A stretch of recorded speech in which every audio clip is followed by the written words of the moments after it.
Good evening, everybody. Thank you so much for coming along to EGX Rezzed, the final developer session of the first day. I'm Martin Robinson from Eurogamer, and I'm very pleased to introduce to you Ollie and Ilana from Modern Dream, who are going to take you through LA Cops. We're going to have time for some questions at the end, so have a think. If there's anything you want to ask, we'll be able to get them answered right at the end. But without further ado, please give it up for Modern Dream.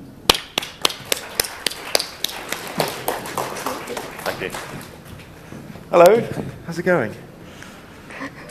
Good, good. Well, thanks for. God, it's blinding. Can't really see anyone. Can't see you very well. So, right. So we've got the slides up. So, as we're introduced, we're from Modern Dream. This is Ilana, myself, Ollie. So, indie game developer. I've worked in the industry. I used to work for a big studio, but that went bust, and we decided to set up our own studio, Modern Dream. And I come from an arts and animation background, and our first game was Typing the Dead, which we did for Sega, and from there we managed to get a modest budget to make another game with, and we decided to make what became LA Cops. And this is Ilana. Hi everyone, so I'm Elena. I'm a programmer. I have been the lead programmer in LA Cops, and I have been in industry for about 7 years. I also used to work with Ollie before in a bigger studio, and now we are part of this great adventure that is Modern Dream. So there's a question, are games art? Yes, of course they bloody are. The question is really, is the art any good or not? And that's something that we want to explore with what we're doing with Modern Dream. We want to see what we can take from galleries, from music, from design, and bring those into games. And we're going to talk a little bit about how we've taken a method to do that through this presentation, and hopefully it will be useful to you. This is our new game, LA Cops. Ilana's going to take us through what the game's made of, what it is, in case you've never heard of it before. Sorry, there's a lot of static on the stage. You get shocked each time we pass that over. Okay, so what is LA Cops? It's a fun, fast experience. We have 6 cops, and you can choose 2 of them. So one, you control it, and the other one becomes the AI. And when you die, you sort of have an extra life sort of thing. But it's a game where the player is definitely challenged, so you definitely have to go and give it another go. We have 13 levels, so the slides say top-down 3D shooter, but it's actually isometric view, so you can actually rotate the camera 360 degrees, it gives quite a different experience to the gameplay as well.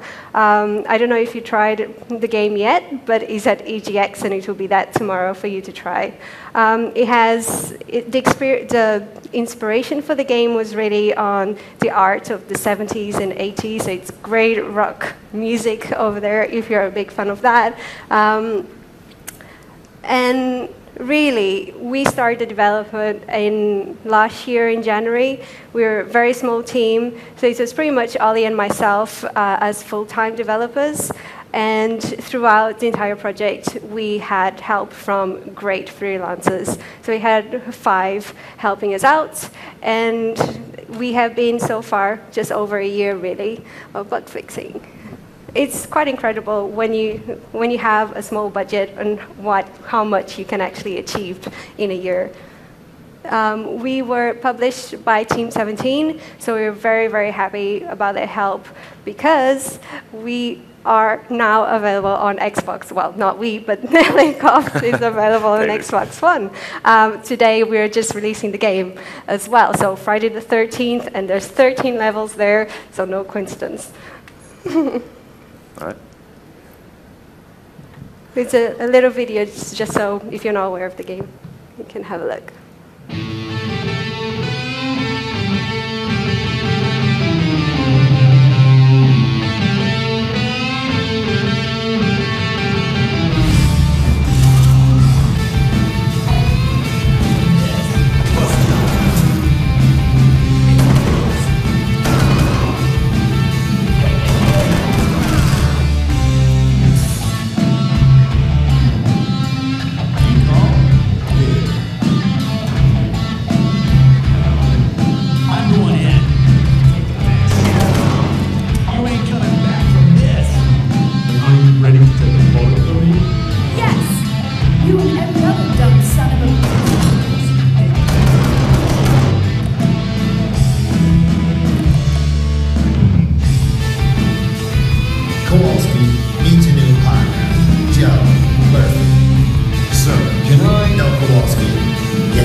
So it was quite a fun experience developing the game, and also it's like as developers we wanted to give you the chance to play the game how you wanted. So you can go around and kill loads of bad guys, or you can go and arrest them and be a good cop instead and be rewarded for it. Good cops, bad cops, you choose. Exactly. So we're going to talk a little bit about how we go about making games, and hopefully that will be useful to you. So we believe in setting up Modern Dream that successful games come from super people, and when we say super people, we mean people who, one, really care about games. They play them, they're passionate about them, they're driven to create good experiences, and we empower them. All the people we work with, we treat them as our equals. We believe that flat hierarchies are the way to make games. And we grow experiences. They're not like bridges that you build. Great games are things that you grow, and you make mistakes. Sometimes you grow a branch and it grows into something that's beautiful. Sometimes it just doesn't work and you have to be brave and cut it off.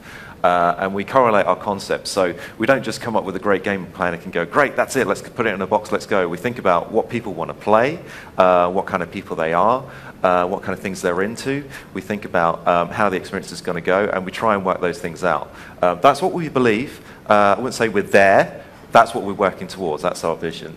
How do we come up with ideas?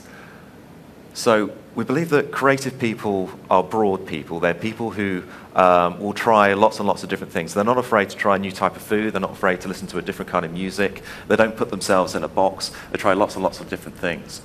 So when we're coming up with ideas, we try and draw from that breadth of experience, such as trying on a bow tie on a Sunday, or trying out painting, oil painting. If you've ever tried that, give it a go. You never know. You might like it. You might get something from it that you've never seen the world from that kind of perspective before. So we draw our ideas from lots of different places. So we think of it more like collage artists and the kind of pop art there from the 60s. So this painting saw many years ago. I thought that's a really cool painting. It's by David Hockney, and he was a British painter who went over to California, and California post-war 60s was a really optimistic place. They had a booming economy, it's relative peace in the world, and this guy was living the high life, and he wanted to paint what it felt like, not necessarily what it looks like, it's what it feels like, and it feels really appealing. And I thought, okay, that's interesting. And has anyone seen Beastie Boys' Sabotage video? Yes, it's they dressed up as 70s cops and had a good time making a video while shouting sabotage down a microphone. I wanted to get some of that feel into an action game. So we got our first two bits of key art there. And this painting by Edward Rusker, you can kind of see they all kind of match, they all meet each other. So we go through lots and lots and lots of different images, and we try and narrow them right down. And the same with music. We went through lots and lots of different kinds of music, and we narrowed it down to these key pieces. Once we had that, started to hack it up and do horrible things to it. If the original artist saw what I'd done there, it'd probably shoot me, literally.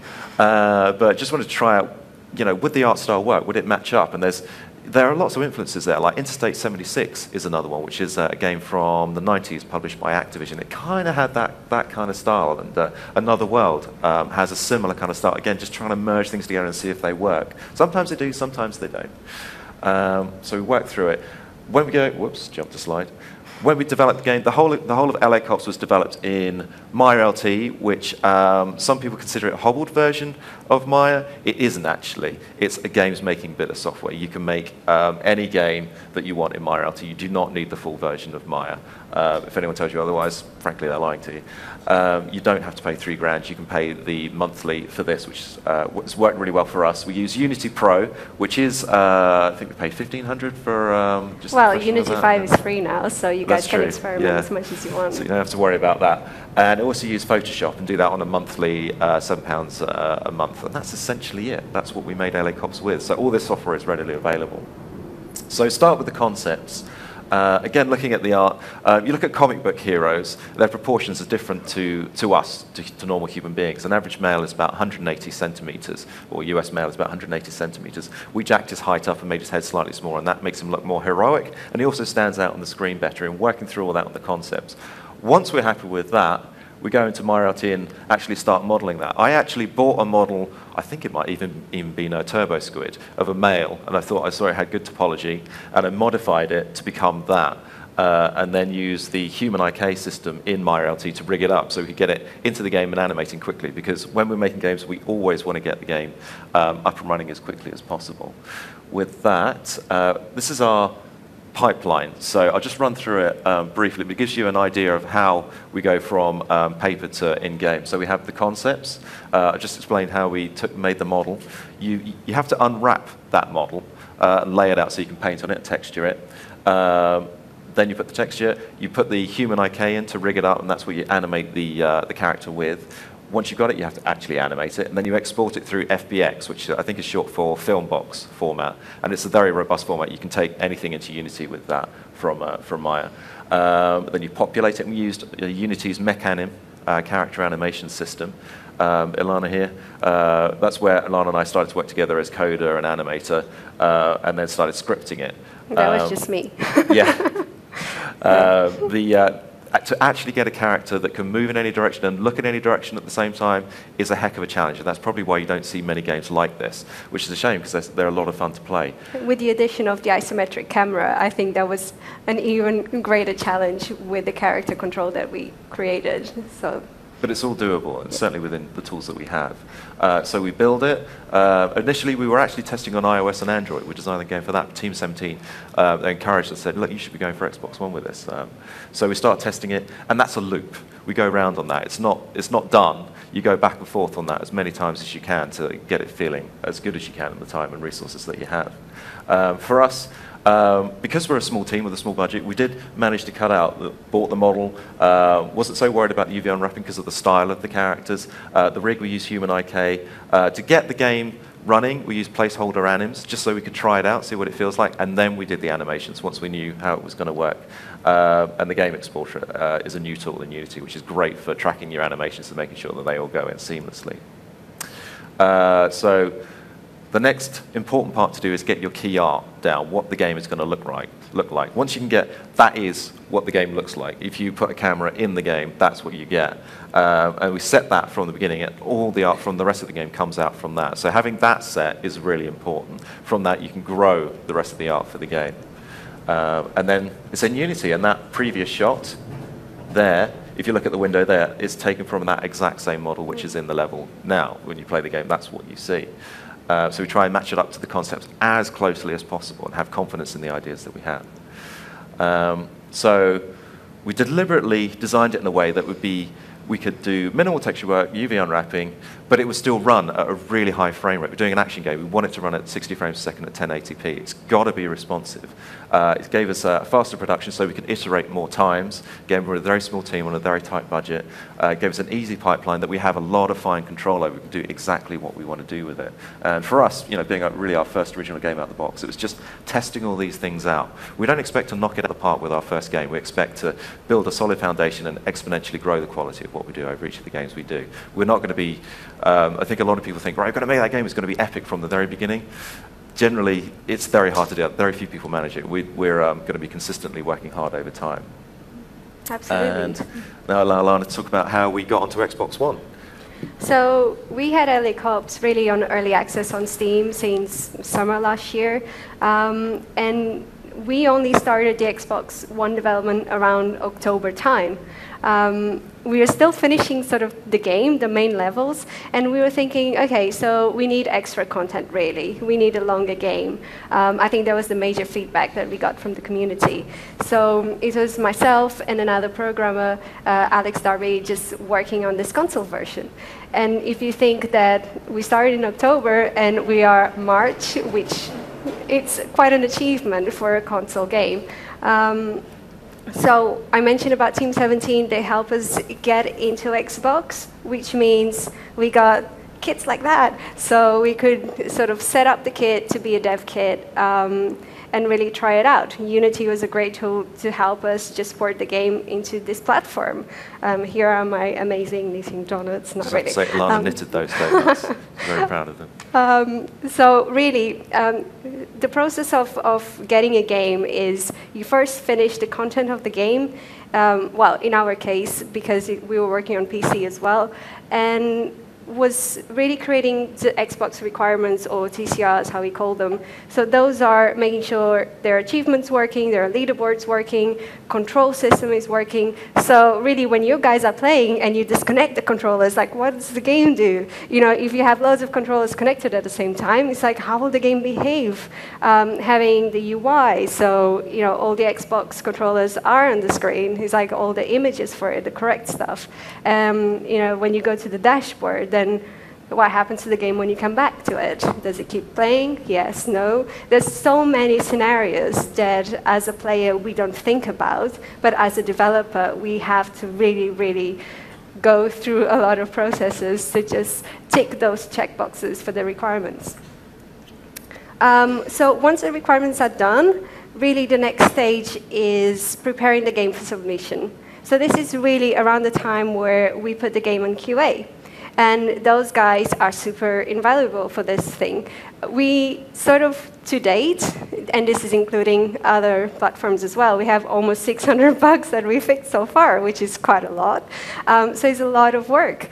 And then when QA says, yep, the build is good, and then we send the build to Microsoft, and then we have to wait for Microsoft to say, yay or nay. In our case, it was a nay, and then we had to work more and fix a few issues, and then they were like, yeah, you're good to go. And then when we're good to go, there's about almost a month before the release, so a month ago. And here's where we are. You know, this is like what we have been working for the past almost just over a year, you know, and is in the store today, so we're very excited about it. Please go and try it. There's on Rezzed, or just give it a go on Xbox. Cool. It is humbling when you see people playing a game that you've made. If it's a career you're looking at, I really recommend it, because there's nothing more rewarding than something that comes out of you. It doesn't exist otherwise, and you put it out and you see other people playing it. And I always find that players give really good feedback, and it's things that you listen to, you go, okay, let's make it that much more fun as a result. So for our future, we want to be making the right games for the right audience in the right way. And that means we've got to be talking with players, we've got to be understanding what kind of games they're interested in, how they want to play them.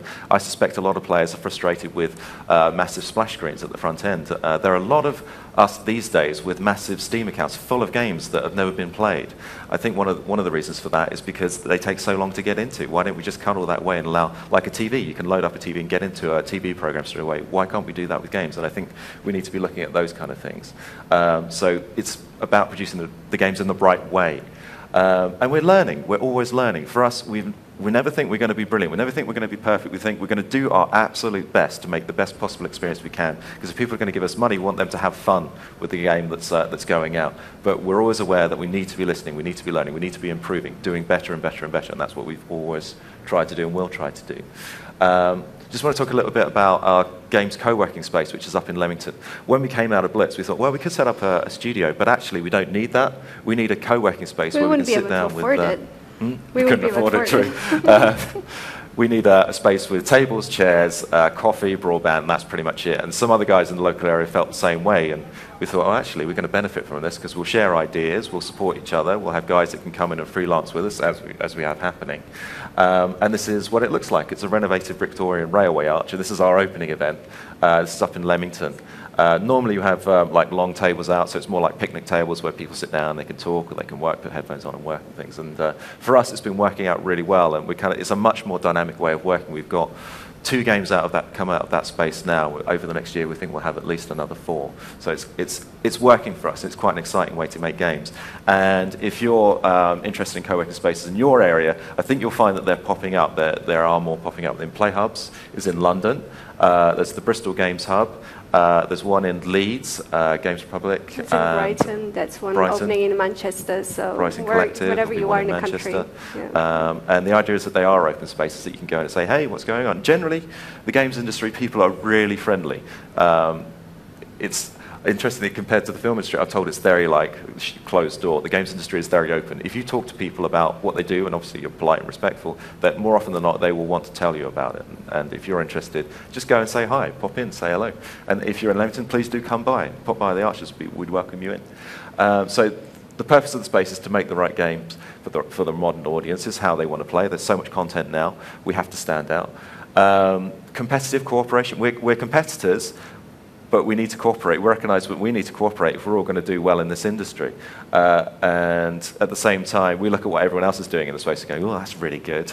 How did you do that effect? How did you do that gameplay? And we want to compete with each other and do better and better.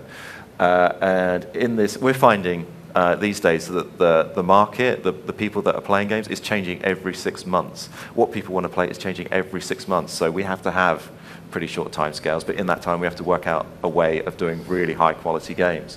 So that's what that space is designed to do, give us that adaptability. Thank you for listening.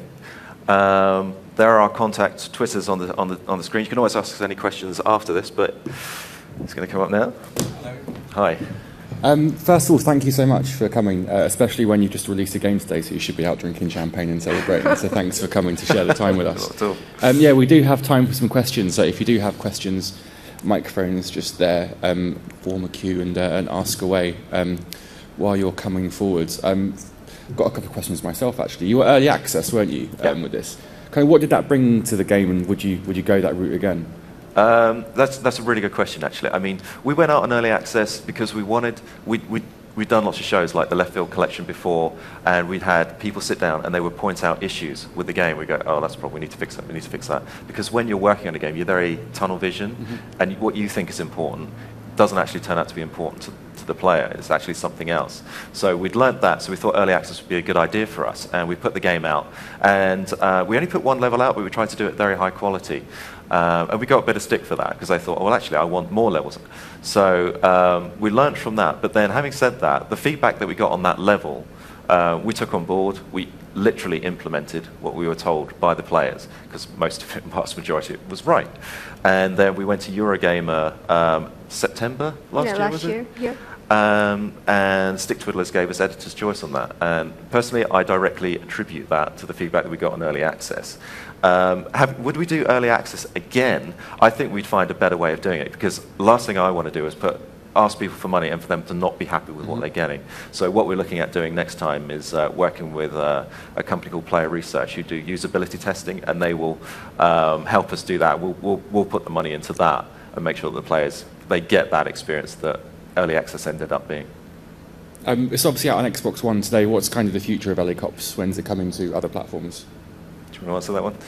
Well, so it's released today on Xbox One, but also on Steam. Yeah. So you'd be able to get it there. People that have been supporting it, especially on early access, will be getting the full version today. We are also developing a version for PlayStation 4, but that is still to be decided when it's going to be released. Cool. Well, thank you very much. I think we'll wrap up there, and you can get to the pub and celebrate having a game out today. So thank you all for coming. That's the last session of today. Hopefully we'll see some of you back here tomorrow. And yeah, please give up for Modern Dream.